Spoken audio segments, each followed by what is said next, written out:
Les patterns de continuation. Donc, tu as capté quelle forme fait le marché, d'accord, quand il se renverse, ok, donc il passe d'une uptrend à downtrend, et pourquoi ça arrive, c'est surtout ça que je veux que tu comprennes, d'accord, à la limite on s'en fout un peu de la forme, c'est si tu comprends le fond derrière, tu vas pouvoir en fait les comprendre et les observer bien mieux.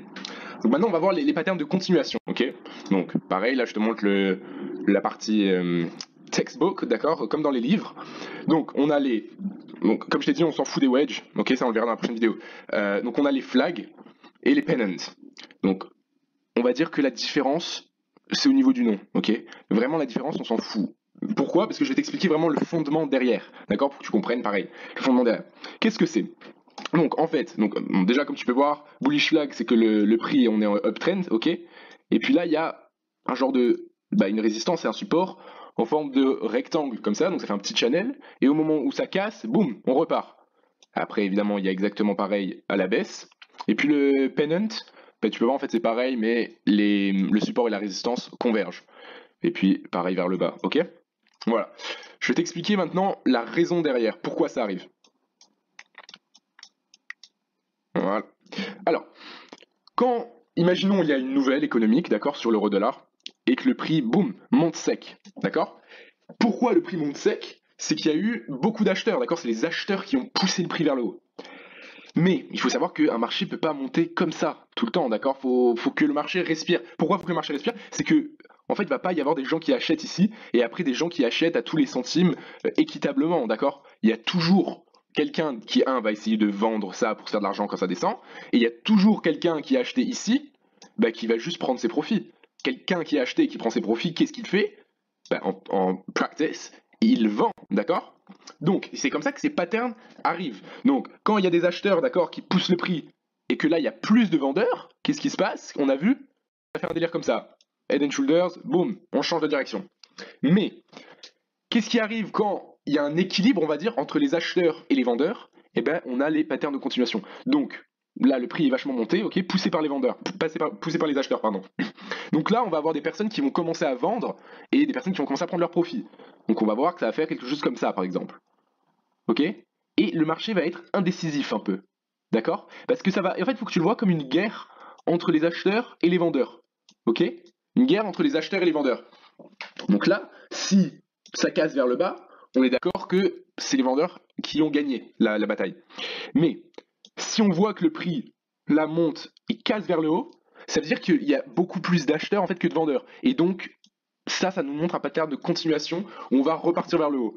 Pareil à la baisse, d'accord? Le prix tombe, et là, hop, il y a une petite bagarre entre les acheteurs et les vendeurs qui crée cette forme sur le marché, d'accord? Le premier qui gagne, donc souvent quand c'est après un mouvement comme ça, c'est souvent les vendeurs, d'accord? Parce qu'il y a plus de personnes qui sont en vente. Boum, on repart, ok? Et comme je te montrais, par exemple avec Head & Shoulders ou Double Top, imaginons là le prix monte, on a un Double Top, ça c'est notre neckline. Quelle distance le prix est censé parcourir? C'est le minimum price objective, d'accord, qui était ici. D'accord? Voilà. Donc, avec un flag, donc tu peux appeler ça un drapeau, d'accord, mais juste sache qu'en anglais ça s'appelle un flag, ça va être justement cette ligne, d'accord? Donc on va prendre ça, et ça va vraiment être ce qu'on va attendre du prix quand ça repart, ok? Donc c'est pour ça qu'ils sont assez intéressants, parce que tu peux attraper des gros mouvements avec, ok? Donc la manière dont il faut que tu vois ça, c'est des respirations du marché. Le prix monte, il faut qu'il respire un petit peu, et il repart, ok? Voilà, donc j'espère que tu as capté ça un peu. Maintenant, on va regarder justement des vrais exemples dans le marché.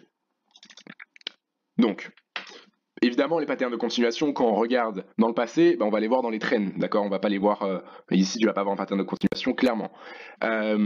Donc, évidemment, toi, quand tu vas t'entraîner sur l'historique, pareil. Mais après, quand tu vas trader, tu vas évidemment chercher des patterns qui sont en cours, ok? Donc, imaginons par exemple, on va la faire comme ça. D'ailleurs, si tu veux, ce petit outil replay, je sais plus si j'en ai déjà parlé, mais c'est plutôt sympa. Ça va te permettre en fait bon, je pense que t'as capté le délire, de passer en arrière pour faire comme si tu ne voyais pas ce qui se passe pour t'entraîner, ok? Donc voilà. Donc là, on peut voir que on a une zone de support que le prix a rejeté, ok? On peut aussi voir, on va dire, quelque chose comme ça, si on est assez, on va dire, dynamique. Ok, qui serait un inverted head and shoulder potentiel, ok. Pareil, là tu vois, en quelque sorte, il est dégueulasse le head and shoulders, le inverted head and shoulders, mais tu captes l'histoire de derrière, ok. Si là le prix continue, puis quelque chose comme ça, ok. Mais bon, donc nous on va regarder pour le upside. Et là, qu'est-ce qu'on voit? Ok, donc il est où? Il est là. Boum. Qu'est-ce qu'on a vu? C'est ce petit pattern de continuation, ok. Le prix est monté, il respire, boum, il repart, ok. Donc là, on peut faire un achat. Maintenant, quand on regarde en ce trend, j'espère que tu peux en voir pas mal, ok, parce qu'ils sont assez évidents dans ce point-là. Là, on a le premier, ok. Quelque chose comme ça.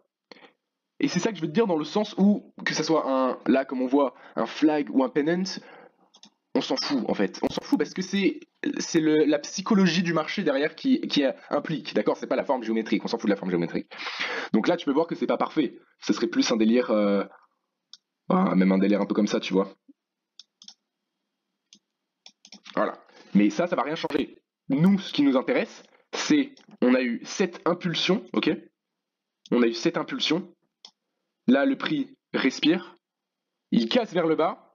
Qu'est-ce qu'on voit? On prend cette impulsion, on regarde où ça arrive, boum, ça a bien réussi à atteindre cette zone-là, d'accord?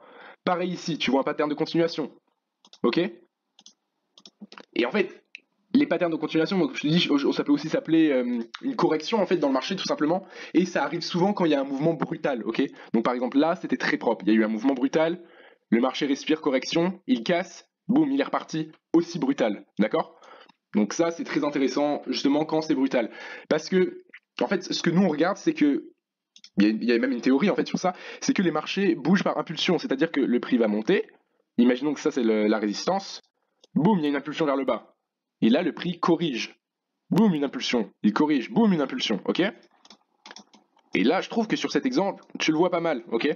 Donc on a ça. Pareil, si on avait pris cette zone-là, donc le minimum price objective, hop, on peut voir que ça correspond bien aussi, ok? La manière dont tu peux le voir aussi, c'est counter trend lines, donc des trend lines contre le prix, ok? On peut voir que le prix, il est en baisse, mais on a des petites counter trend lines, donc par exemple même quelque chose comme ça, ok? Le prix monte, il casse, il descend. Après ça, ce serait pas vraiment un continuation pattern, non, un pattern de continuation, parce que tu peux voir que ça ressemble pas à ça. Ça ressemble pas à ça, mais c'est un peu la même idée. Tu vois ce que je veux dire? C'est pour ça que je veux vraiment que tu comprennes l'idée derrière plutôt que la forme géométrique, ok? Pareil, si on regarde à plus grande échelle, évidemment, donc ça, pareil, ça va pas être un flag, mais c'est la même idée de cette impulsion, correction, impulsion. On le voit ici, d'accord? Sur un plus grand time frame. Là, on a une autre impulsion, là, on a notre correction, et là, on a l'autre impulsion, ok? Donc c'est naturel que ici, on ait eu ça, boum, pour une autre impulsion, d'accord? Puis après, elle pourrait faire un truc comme ça. Donc voilà. Donc j'espère que tu as capté un peu cette histoire de vague, que le marché bouge en vague, tout ça. On en voit un ici aussi que j'avais marqué. D'ailleurs, voilà, tu vois que le prix, boum, est monté bien violent. Une petite respiration bien violent, ok? Donc voilà, j'espère que tu as capté un peu les patterns de continuation. Dans la prochaine vidéo, on va voir les triangles et les wedges qui font en fait office de patterns d'inversement et de continuation.